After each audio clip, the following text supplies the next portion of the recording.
Hi, this is Greg Camp of Smash Mouth, and you are one lucky motherfucker because you're listening to Brigade-Radio-One. You're listening to Brigade-Radio-One. So we are going to get a phone call in about 15 minutes from Amityville with our correspondent from the Antisocial Show, our horror respondent. I love that. Hunter.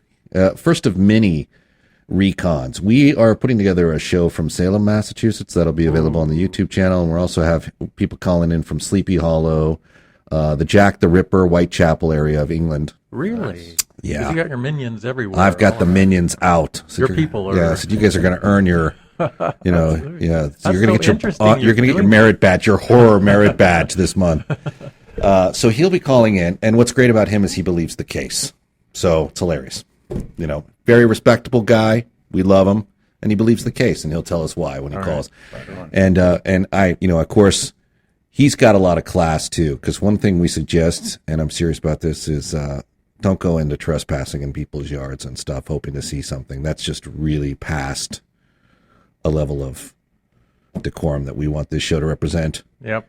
You know, I'm surprised they haven't made it a gated community. I'm surprised they haven't made it a bed and breakfast and charge $1,500 a night for all you looky-loos. They've changed the house, and they've, you know, really remodified it. And you know what's on the market for $600,000? That's what my house cost. Wow. That's pretty cheap for a house like that. I know. Well, God, you know how the prices are. You go anywhere in the country, and you just would die to have that 3-story mansion on a river that costs a third of what you can buy a house here in the valley. For a little 2-bedroom in Burbank. Yeah, right, exactly. It breaks your heart.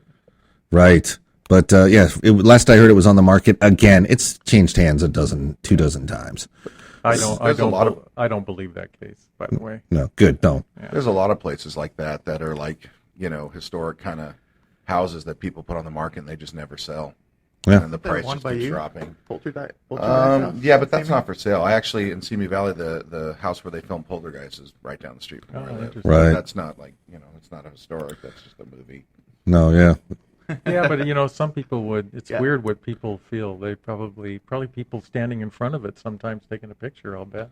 Oh, I did it when I first moved there, I'll admit it. Of course you did. I thought it was cool. Wait a minute, the house didn't implode? I thought the house imploded. Well, that's what I said when I walked over. I'm like, that was a lie. I love how I threw my DVD away. I couldn't take it. Where's the pool with all the scouts? Yeah, really? You know, one of the guys, my buddy is one of the guys that plays the dude digging the pool, who later went on and played Billy in Predator. Oh, really? Yeah, he's passed away. He passed away a couple years back. I actually just found a Christmas card from him this week. But he's one of the guys. A lot of deaths in that cast, and that house implodes right in James Cameron's face, which is so appropriate. Such a movie moment where we just moved the tombstones. You son of a bitch! You didn't move the bodies. You just moved the tombstones. Which is, you know, it's like so. It is such a great scene, and of course, Mr. Incredible yelling at James Cameron. That's a scary movie, though. Poltergeist. It was when I saw it as a kid. I was freaked out. And as you said, there's a lot of deaths. Part of it. I mean, since this is the Halloween, both spectacular, little girls, the guy, you know, yeah. There's a lot behind that. Well, I was actually at the Rainbow. Okay. Poltergeist adjacent with Gunnar Hansen, the original Leatherface from Texas Chainsaw Massacre. Yeah. And he told me, and actually we were stuck in the worst traffic leaving the Rainbow that night, and I'm glad because we had like 2 extra hours to talk before I got him back to his hotel, and he died shortly after that. Wow. So I was actually kind of grateful. And we may have even alluded to it. We're like, well, maybe we're in traffic for a reason.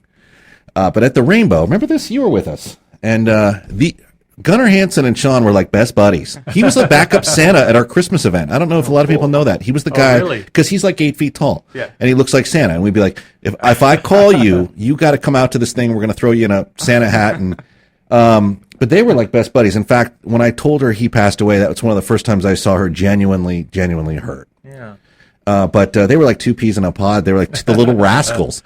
So I'm sitting with him, and he goes, you know, in regards to Poltergeist, he goes, you know, Tobe Hooper only directed 1 scene. Now, there's lots of different rumors, and it feels like a Spielberg film that Spielberg jumped in the driver's seat. That's true. That's evident by looking at it, right? Well, I've heard all those stories.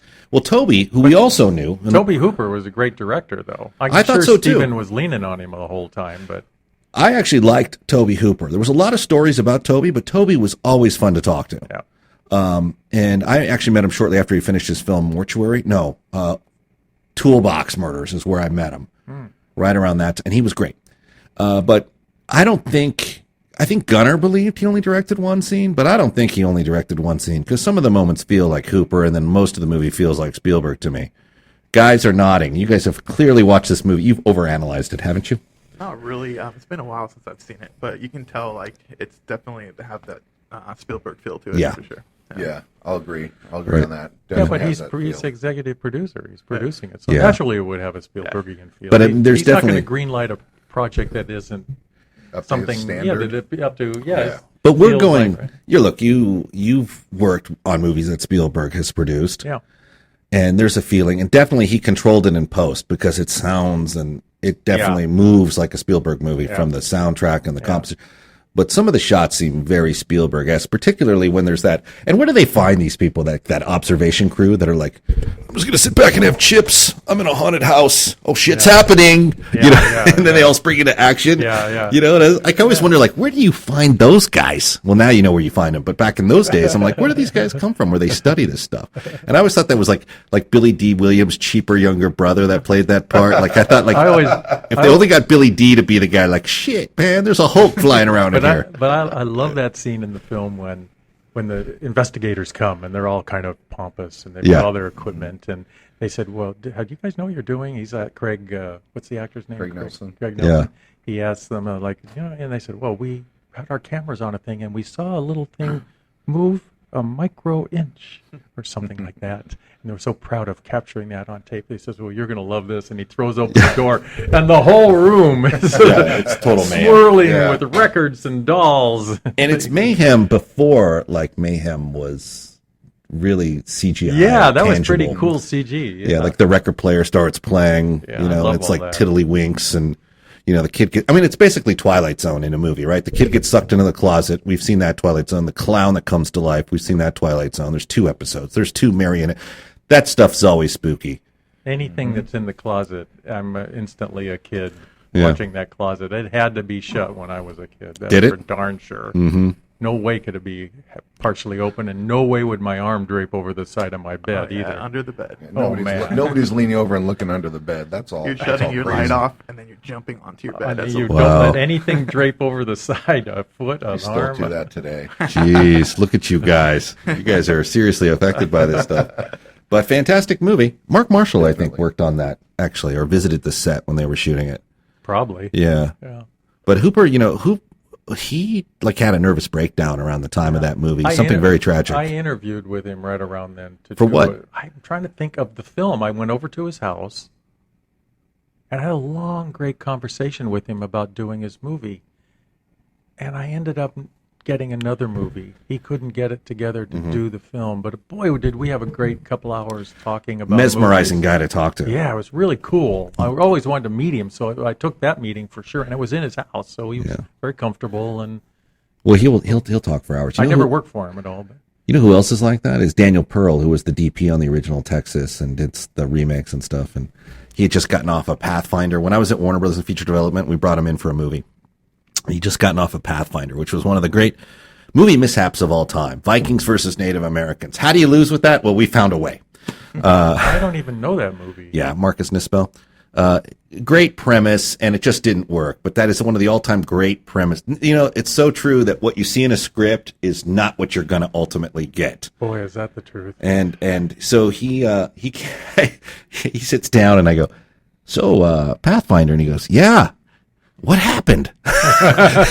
He goes, "What happened?" Like he's on this. I'm like, I don't know. It's one of the greatest scripts I ever read going into production. I don't know what happened to it, but man, it's one of the anyway.